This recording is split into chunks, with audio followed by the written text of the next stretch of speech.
Assalamualaikum, it's me Mahad Malik and this is my official page. Do like and share my videos.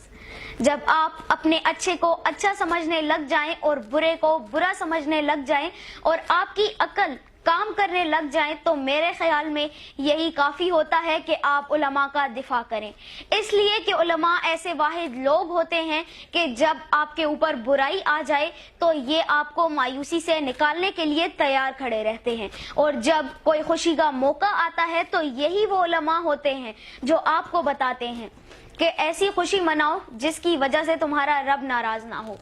और ये उलमा ये तमाम के तमाम सर्विसेज बिल्कुल फ्री में करते हैं, कोई हमसे पैसे चार्ज नहीं किए जाते।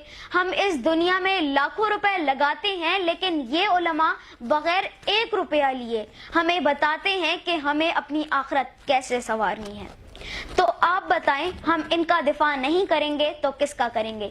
मुझे कोई एक ऐसा आलिम बता दें जिसने सड़कों पर निकलकर एहतजाज किया हो कि हमारी तनख्वाहें बढ़ाई जाएं, हमें और टाइम दिया जाए, बल्कि ये हमारे जैसे दुनियावी काम करने वाले लाखों करोड़ों रुपए कमाने वाले लोग ही हर वक्त रोते रहते हैं कि हमारे पास खाने को कुछ नहीं, रहने को कुछ नहीं, पीने को कुछ नहीं।